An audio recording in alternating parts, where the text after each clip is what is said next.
जहां Delhi car blast की जांच अब एनआईए को सौंप दी गई है। दरअसल गृह मंत्री की बैठक के तुरंत बाद ये जांच सौंपी गई है। जल्द से जल्द रिपोर्ट सौंपने के निर्देश भी जारी किए हैं। गृह मंत्री ने एफएसएल को निर्देश दिए हैं और ब्लास्ट साइट के सैंपल की जांच के निर्देश दिए गए हैं। इसके अलावा ब्लास्ट हुई कार में बैठे लोगों के सैंपल भी लेने के निर्देश जारी किए गए हैं। तो बड़ी खबर आपको बता दें, जहां एनआईए को जांच सौंप दी गई है। दिल्ली में जो हाल ही में कार धमाका हुआ उसको लेकर के गृह मंत्री की तरफ से बैठक की गई।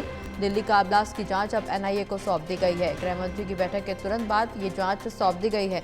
ज्यादा जानकारी के लिए हमारे साथ एसोसिएट एडिटर प्रदीप कुमार जी बने हुए। प्रदीप जी, अब दिल्ली में जो हादसा हुआ उस ब्लास्ट की जांच एनआईए के पास चली गई है। गृह मंत्री ने बैठक की, सभी पक्षों को जानने के बाद निर्देश दिए गए हैं कि ये जांच एनआईए के पास जाएगी और हर एंगल से बारीकी से जांच की जाएगी। और ये महत्वपूर्ण बैठक रही आज गृह मंत्री शाह ने जो ये बैठक की, समीक्षा की गई पूरे ब्लास्ट के बाद जो यहाँ पर अपराधियों की पकड़ को लेकर अभियान चलाया जा रहा है, इसको लेकर विशेष निर्देश गृह मंत्री अमित शाह की ओर से दिए गए हैं। ये जानकारी मिली है। तो उस स्तरीय समीक्षा बैठक में गृह मंत्री की ओर से हर अपराधी को पकड़ा जाए, ये साफ तौर पर दिशा निर्देश। साथ ये भी साफ किया गया है कि इस कृत्य में शामिल प्रत्येक व्यक्ति को हमारी एजेंसियों के कड़े दंड का सामना करना पड़ेगा, सीधे तौर पर उन्होंने कहा है। इसमें खास बात ये रही कि इस बैठक के सूत्र दावा कर रहे हैं कि बैठक के तुरंत बाद दिल्ली कार ब्लास्ट की जांच एनआईए को सौंपी गई। जल्द से जल्द रिपोर्ट सौंपने के लिए कहा गया है। दिल्ली पुलिस की ओर से भी जो शुरुआती रिपोर्ट बनाई गई वो गृह मंत्रालय को सौंपी गई है, जो एनआईए को सौंपी जाएगी। साथ ही केंद्रीय गृह एफएसएल को जो साइट है उस सैंपल की जांच और मैच करने के और ब्लास्ट हुई कार में बैठे लोगों के सैंपल करने के भी निर्देश दिए हैं। तो ये महत्वपूर्ण जो जांच पड़ताल चल रही है केंद्रीय एजेंसी की ओर से एनआईए को जांच दी गई है। इसके बाद इसमें तीव्रता देखने को मिल रही है, तेजी देखने को मिल रही है। और यही वजह से विदेश दौरे पर गए यानी भूटान के दौरे पर गए प्रधानमंत्री मोदी ने भी आज एक कड़ा संदेश दिया है कि षड्यंत्रकारियों को बख्शा नहीं जाएगा, दोषियों को बख्शा नहीं जाएगा। तो सीधे तौर पर एक बड़ी चेतावनी प्रधानमंत्री की ओर से भी दी गई है। और इस बीच लगातार देश में बैठकों के दौर देखने को मिले हैं। गृह मंत्री ने इसको उच्च स्तरीय बैठक करने के अलावा गृह मंत्रालय में भी उच्च स्तरीय बैठक की है। इसके अलावा जो बैठक रही उसमें जो जम्मू कश्मीर के पुलिस महानिदेशक वो भी वर्चुअल माध्यम से शामिल रहे थे। ये जरूर है कि बैठक के बाद साथ ही कई दिशा निर्देश भी इस बैठक में दिए गए हैं और गृह मंत्री ने कई संबंधित एजेंसियों के साथ इस बैठक करने के साथ ही ये सुनिश्चित करने को कहा है कि दोषियों तक पहुंचा जाए और उनकी सजा सुनिश्चित की जाए, कोई भी कोताही ना की जाए। जल्द से जल्द इस मामले में रिपोर्ट दर्ज कराई जाए। तो ये साफ तौर पर दिशा निर्देश दिए गए। बिल्कुल प्रदीप जी, इस दौरान जल्द से जल्द रिपोर्ट सौंपने के निर्देश दिए गए हैं। एफएसएल को ये भी कहा गया है कि जिस तरह से ब्लास्ट हुआ साइट के सैंपल लिए जाएं और खासतौर पर गाड़ी में बैठे लोगों के सैंपल लिए जाएं। दोनों सैंपल को मिलाने की कोशिश भी की जाए और तमाम सैंपल्स को लेकर के जो रिपोर्ट है उसको जल्द से जल्द बना करके सौंपा जाए।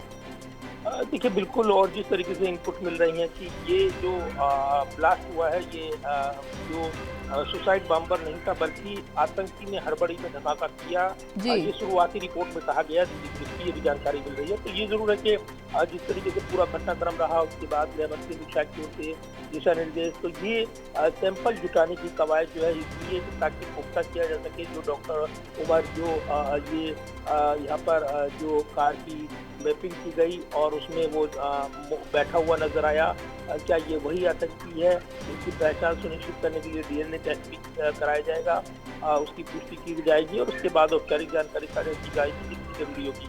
तो 3D रिकंस्ट्रक्शन जो है वो किया गया है पुलिस की ओर से और पूरे तरीके से सबूतों को इकट्ठा किया जा रहा है ताकि साजिश की कड़ियां जोड़ी जा सके। अभी तक केंद्र सरकार की ओर से सीधे तौर पर इसको आतंकवादी हमला नहीं कहा गया है, बल्कि साजिश की कड़ियां जोड़ी जा रही हैं और उसके बाद ही तस्वीर साफ की जाएगी। फिलहाल बड़े बयान का इंतजार है। जांच एनआईए को सौंपी गई है आज की बैठक के बाद और कल भी बैठकों के दौर देखने को मिल सकते हैं। बिल्कुल प्रदीप जी, ब्लास्ट के बाद से लगातार बैठकों का दौर देखने को मिल रहा है। हालांकि ब्लास्ट से पहले के अगर घटनाक्रम का जिक्र करें तो लगातार एक के बाद एक आतंकी साजिशों को नाकाम करते हुए शायद आतंकी किसी बड़ी साजिश को अंजाम देने वाले थे और उस को नाकाम करते हुए हमारे एजेंसियों ने, सुरक्षा एजेंसियों ने तमाम गिरफ्तारियां भी की, चाहे वो गुजरात ATS का जिक्र हो या इसके अलावा ISIS के आतंकियों का जिक्र किया जाए या फिर हाल ही में जो फरीदाबाद में 2900 किलो अमोनियम नाइट्रेट पकड़ा गया उसका जिक्र करें।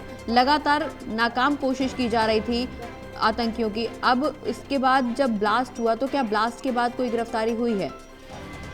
बिल्कुल कई गिरफ्तारियां हुई हैं। निश्चित तौर पर ये सियासत लिया गया है। ये अब आज जांच आगे बढ़ रही है। जिस तरीके से बदरपुर बॉर्डर से दिल्ली से आते हुए कार को ट्रेस किया गया है, CCTV फुटेज सामने आए हैं। ये भी जानकारी मिली है कि दिल्ली के अंदर भी शायद इसमें जो डिक्की फूटी हुई थी उसको आधा खुला हुआ था, ये बताया गया। इसलिए अंदेशा लगाया जा रहा है कि इसमें रखा गया है विस्फोटक, और इसीलिए ये जांच का विषय है। दूसरा जो साइन की गिरफ्तारी हुई है, जो महिला है, उसने भी दो अहम जानकारी आती है कि 2 अड्डों से विस्फोटक रखे गए हैं।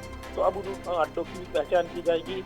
जिस I-20 कार में धमाका हुआ वो उम्र की थी। धमाका बड़ा जोरदार रहा, लेकिन दूसरे मौका रखने का नहीं मिल पाया कि वो उस विस्फोटक में कील छर्रे या दूसरे विस्फोटक जो उसकी तीव्रता बढ़ाए थे वो मिला पाता, और इसलिए ये भी जांच का विषय बना हुआ है। तो फॉरेंसिक टीम ने जो अभी तक आंकड़े इकट्ठे किए हैं उसमें तमाम तरह की जानकारी, नई जानकारी सामने आ रही है, और इसलिए ये भी सवाल है कि धमाके शामिल कार है उसका बोनट तो खुला हुआ था।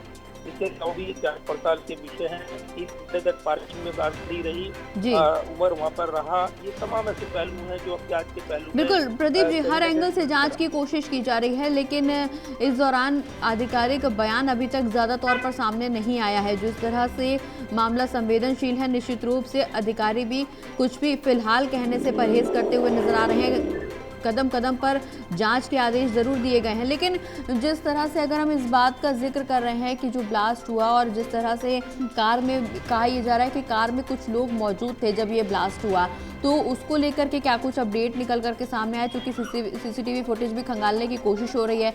कहा यह भी जा रहा है कि इस पूरे ब्लास्ट के तार पुलवामा से भी जुड़े हुए हो सकते हैं। फरीदाबाद का भी मॉड्यूल निकल करके सामने आया है। तो कुल मिलाकर के किस दिशा में फिलहाल जांच आगे बढ़ाई जा रही है? हालांकि हर एंगल से जांच की बात जरूर की जा रही है, लेकिन प्रथम दृष्टया इस पूरे जांच को किस ओर मोड़ा जा रहा है, किस दिशा में इस जांच को आगे बढ़ाया जा रहा है?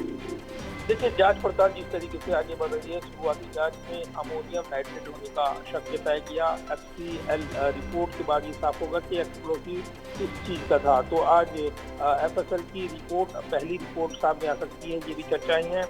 एजेंसी को इस धमाके को लेकर ये भी शक है MFO यानी अमोनियम नाइट्रेट फ्यूल ऑयल का भी इस्तेमाल इस धमाके में हुआ है, और इसलिए जो फरीदाबाद में डॉक्टर मुजम्मिल की मदद की गई है वो स्लीपर सेल ने भी की है, और इसलिए इतने बड़े पैमाने पर विस्फोटक जुटाया गया है। तो स्लीपर सेल कुछ कड़ियों को जोड़ने में अब यहाँ पर एजेंसियाँ जुटी हुई हैं, ये कहा जा रहा है। इसके अलावा संबंधित राज्य के साथ एक कोऑर्डिनेशन बनाकर छापेमारी वो की जा रही है, और धमाके के पीछे जो फरीदाबाद का मॉडल सामने आया है, जिस तरीके से पूछताछ चल रही है, तारीख को आमिरों वो श्रीनगर लाया गया है उनको, और ये जानकारी मिल रही है कि आगे भी इनपुट लिया जाएगा। उसके बाद ही इसको पूरी तरीके से जांच पड़ताल को पूरी तरीके से आगे बढ़ते हुए तह तक पहुंचा जाएगा। तो फिलहाल पूरे सबूत इकट्ठा किए जा रहे हैं, कड़ियां जोड़ी जा रही हैं। बिल्कुल प्रदीप जी, लगातार कड़ियां जोड़ने की कोशिश की जा रही है, सबूत इकट्ठे किए जा रहे हैं, लेकिन इस बीच कई लोगों की मौत और कई लोग घायल भी हैं। कुछ लोग अस्पताल में